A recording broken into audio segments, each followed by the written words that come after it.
Mesdames et messieurs, bonjour et soyez les bienvenus dans cette nouvelle édition de votre journal de 15 heures dont tels sont les faits saillants. Le président de la République, Ismaël Omar Guelleh, a entamé sa visite officielle en Tunisie.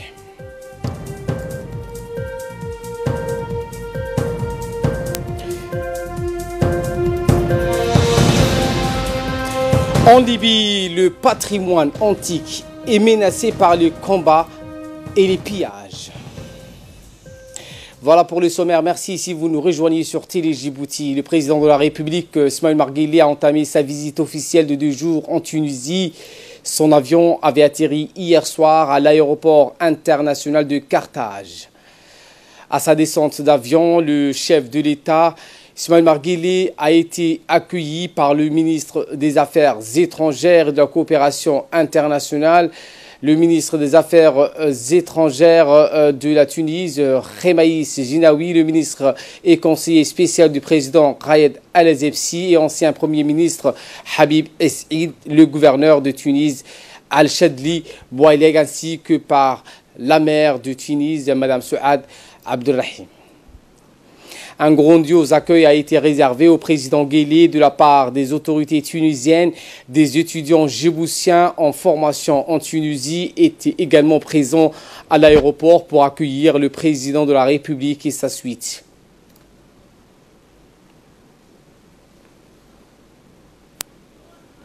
Après un bref entretien donc au salon d'honneur à l'aéroport avec ses hôtes, le cortège présidentiel s'est dirigé vers son lieu de résidence, Ras el-Khama à Gamrat.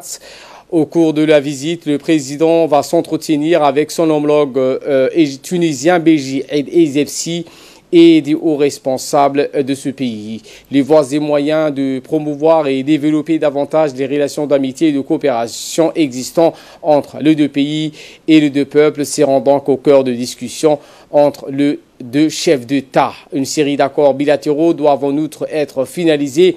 Outre le président tunisien, le président Guelleh s'entretiendra également à Tunis avec les principales autres autorités politiques de ce pays, notamment le Premier ministre Youssef Chahed et le président de l'Assemblée des représentants du peuple, Mohamed Ennasser. Le chef de la diplomatie djiboutienne, Mahmoud Ali Youssouf, le ministre de l'Enseignement supérieur et de la Recherche, Nabil Mohamed, le ministre délégué auprès du ministère de l'Économie, Hassan Mohamed Ibrahim, accompagnent le président de la République dans cette visite officielle en Tunisie.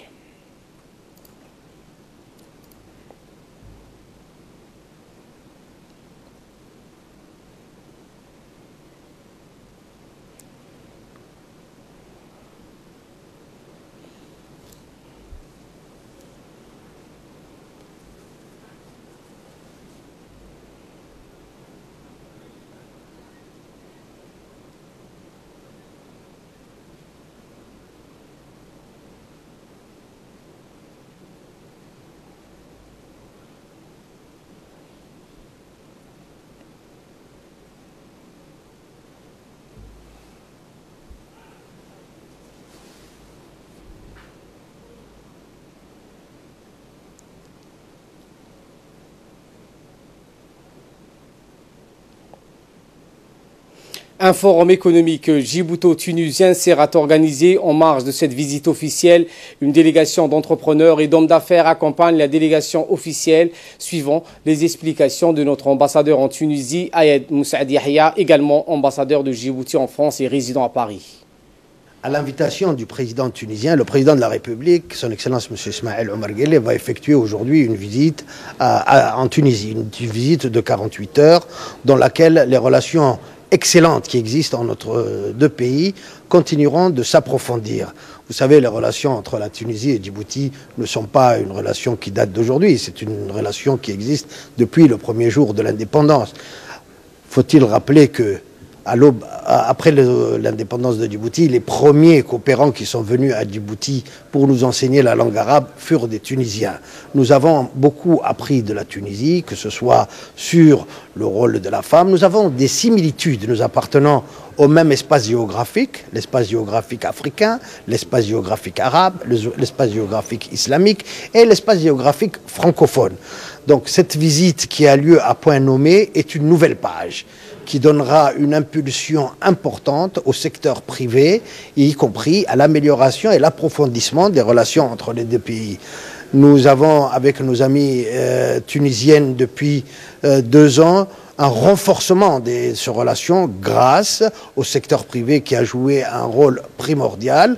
Ici, faut-il rappeler également le rôle joué par les hommes d'affaires tunisiens de la TABC, la Tunisian African Business Council, qui ont fait œuvre utile. Et nous aurons, lors de cette visite, où le président est accompagné par une très forte délégation, dont notamment son ministre des Affaires étrangères, le ministre de l'Enseignement supérieur, le ministre délégué chargé du commerce, de l'artisanat, du tourisme et de la formalisation, nous aurons l'occasion de signer 6 accords.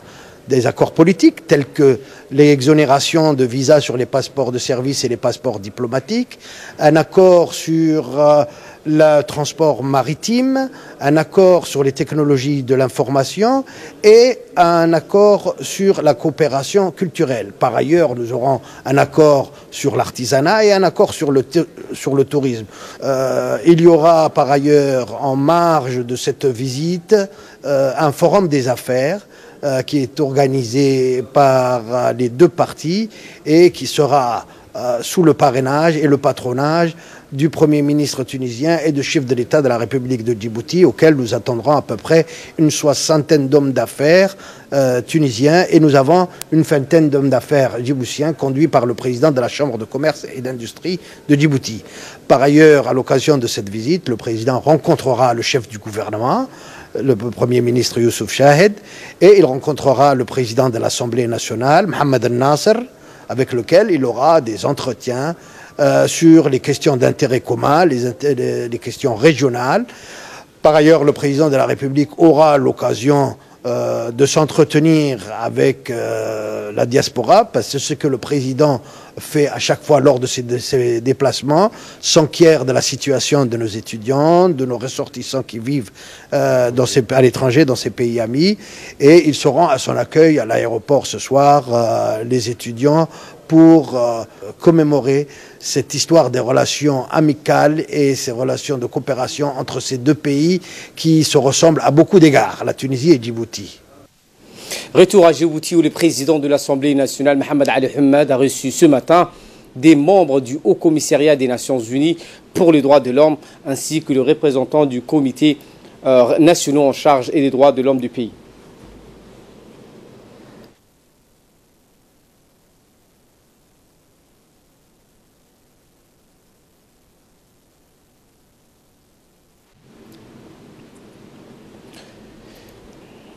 Le président de l'Assemblée leur a souhaité la bienvenue à ses hôtes.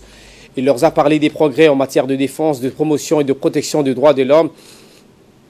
Il est longuement intervenu également sur le rôle du Parlement pour le renforcement du processus démocratique. Le président de l'Assemblée a remercié l'ensemble de la délégation pour sa visite et l'audience s'est clôturée par la prise d'une photo de famille.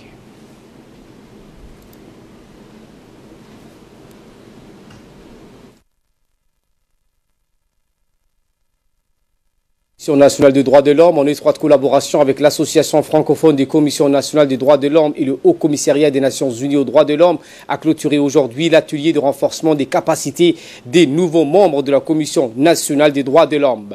Cet atelier a duré 3 jours. Plusieurs thématiques ont été traitées au cours des travaux qui ont eu lieu à l'Institut diplomatique. Ces thèmes ont été présentés par un panel d'experts et éminentes personnalités spécialistes en droit. Des notions de base ont été fournies en matière d'élaboration des rapports périodiques adressés au Comité international des droits de l'homme et à la Commission africaine des droits de l'homme et des peuples. La Commission nationale des droits de l'homme devant mener à bien sa mission de protection et de défense des droits humains. Également, dans l'actualité de ce 15h, le ministère de l'Agriculture, de l'Eau, de l'Élevage et des Ressources halieutiques, en étroite collaboration avec l'UNICEF et le USAID, ont organisé un atelier de validation pour documents cadres du plan de contingence nationale sectorielle eau, hygiène et assainissement connu sous les acronymes de WASH au Sheraton Hotel ce matin. L'objectif de cet atelier était de mettre à jour un plan de contingence pour se préparer à une éventuelle catastrophe. Il s'insère dans le mécanisme national en place de gestion des risques et des catastrophes. Le plan national a pour principal objectif d'améliorer la qualité de préparation et des interventions d'urgence apportées aux populations affectées par toutes quelconques crises diverses dans les secteurs de l'eau mais aussi de l'assainissement. Je félicite tous ceux qui ont contribué à la préparation de ce plan de contingence. Nous savons tous que depuis quelques années, le pays est entré dans un cycle récurrent de sécheresse et de déficit pluviométrique. Les facteurs inhérents à la sécheresse contribuent à augmenter de manière significative la vulnérabilité des populations les plus pauvres. Ce plan de contingence qui s'inscrit dans les plans nationaux existants démontre un engagement important des différents acteurs gouvernementaux et non gouvernementaux sur le leadership de la direction de l'hydraulique rurale pour la mise en place de mécanismes d'évaluation immédiate et rapide en direction des populations vulnérables touchées par une crise humanitaire. Dans ce contexte, j'aimerais notamment souligner l'importance d'un cadre de coordination avec la participation de tous les acteurs du secteur eau qui permettra une meilleure planification et un suivi plus rapproché des activités dans le cadre de l'appropriation et de la réponse. Sans transition sur ce sujet, écoutons à présent les explications de la directrice de l'hydraulique rurale, Mme Souad Suleiman. Vous le savez, la sécheresse récurrente que connaît le pays ces dernières années constitue l'un des principaux défis placés parmi les priorités du gouvernement. Les facteurs inhérents de la sécheresse contribuent à augmenter de manière significative la vulnérabilité des populations les plus pauvres. De plus, à la crise de la sécheresse se superpose la recrudescence des flux de réfugiés, des déplacés internes, des inondations qui surviennent parfois même en pleine crise de sécheresse. Au vu des effets grandissants du changement climatique et du rôle primordial que doivent jouer les acteurs du secteur eau et assainissement et hygiène dans la prévention, la préparation et la réponse à ces catastrophes, la direction de l'hydraulique rurale a pris l'initiative d'élaborer un plan national de contingence WASH avec l'appui financier de l'USAID par le biais de l'UNICEF. Mesdames et messieurs, à titre de rappel, le ministère de l'Agriculture, par le biais de la DHR, a procédé au cours des 2 dernières années à la validation de deux autres documents nationaux, à savoir le plan stratégique de l'assainissement individuel et la stratégie nationale de gestion participative des points d'eau en milieu rural. Ils ont été conçus pour doter les institutions concernées de tous les outils nécessaires pour optimiser leur politique, notamment en matière d'assainissement et de gouvernance des ouvrages hydrauliques. Pour la 3e fois consécutive, le ministère de l'Agriculture procédera à la validation, cette fois-ci, d'un nouvel outil stratégique pour le secteur, qui est le plan national de contingence WASH.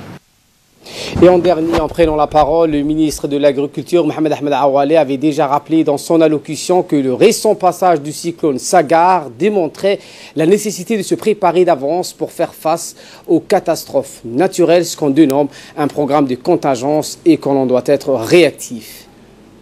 Je voudrais dire votre thème, plan de contingence nationale, eau, hygiène et assainissement, est un thème qui est d'actualité.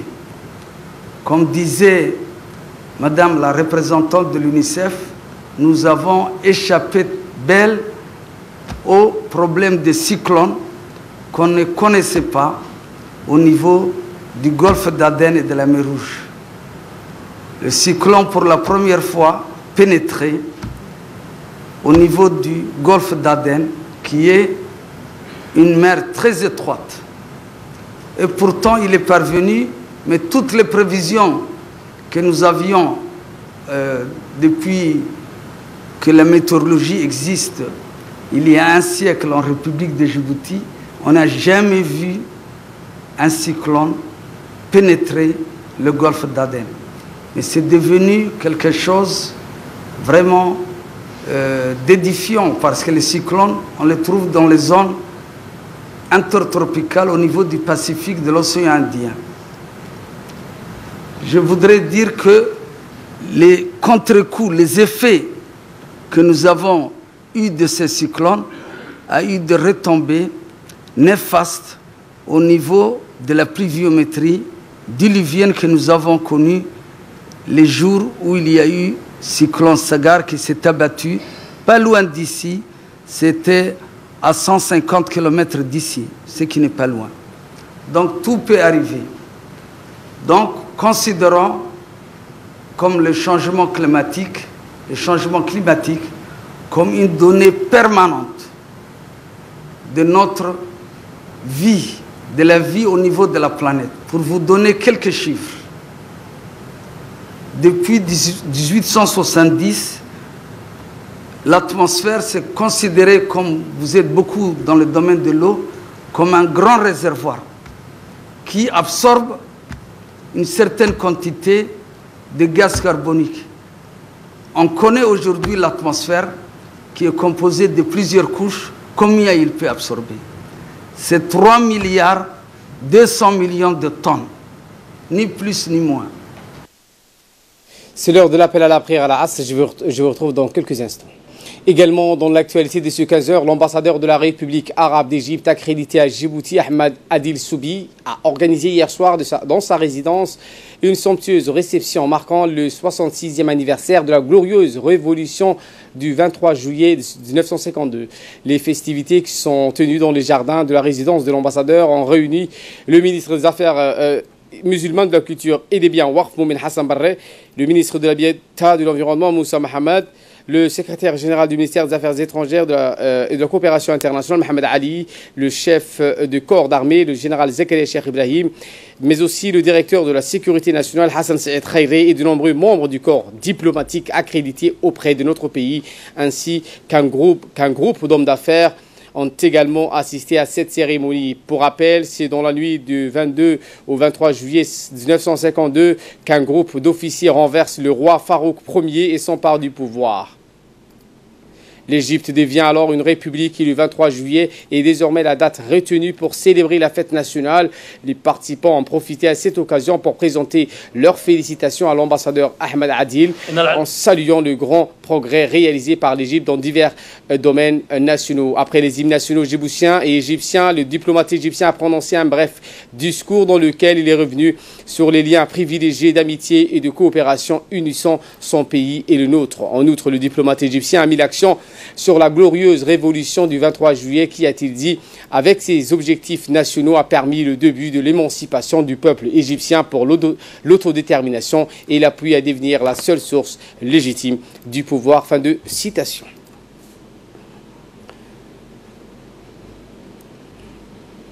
Le ministre des Affaires musulmanes, de la culture et des biens Waqf, Moumin Hassan, qui a représenté le gouvernement djiboutien, a affirmé la volonté du gouvernement de renforcer les relations fraternelles avec la République arabe d'Égypte ainsi que la coopération et les coordinations dans les différents domaines. Le ministre djiboutien a souligné que ces relations s'étaient développées sous la direction du président de la République, Ismaël Omar Guelleh, et son homologue égyptien, Abdel Fattah al-Sisi. Le ministre des Affaires musulmanes, de la culture et des biens Waqf, Moumin Hassan, a saisi cette occasion pour féliciter le gouvernement et le peuple égyptien à l'occasion de la célébration du 66e anniversaire de la glorieuse révolution du 23 juillet 1952.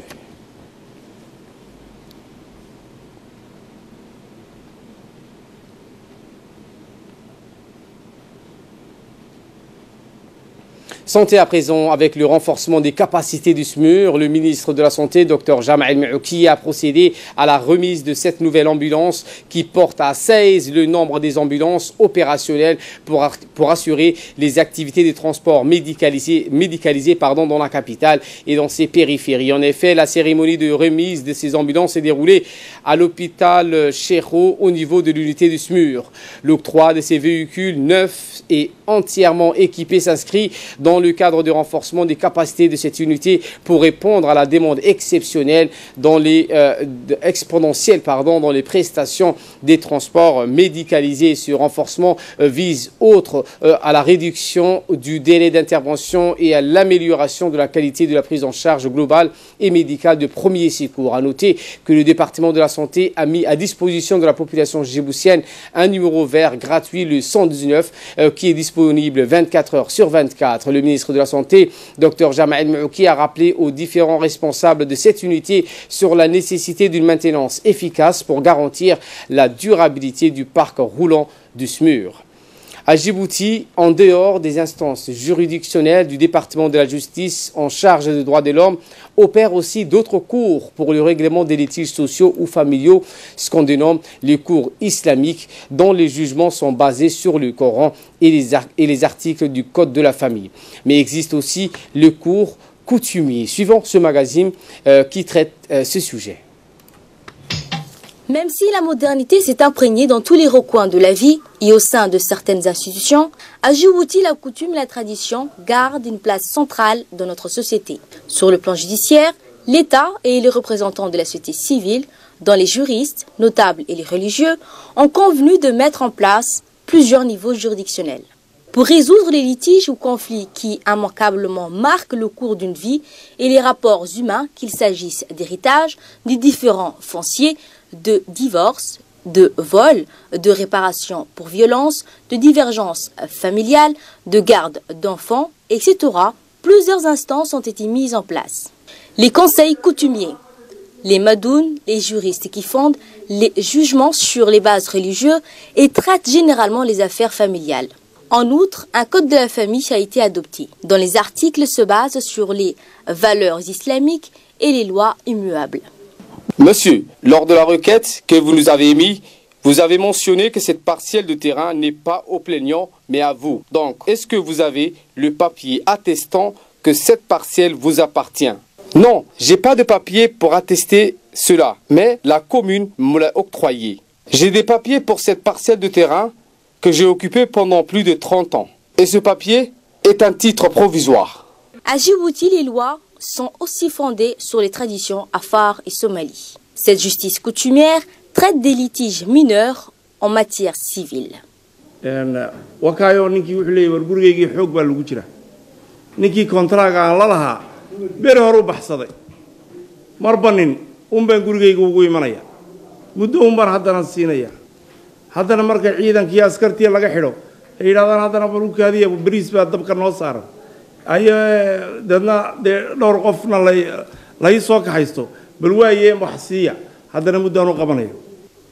Les juridictions coutumières sont présidées par les administrateurs civils tels que le président du tribunal qui est le président de la commune ou son adjoint, mais aussi par des ascenseurs des communes de la ville.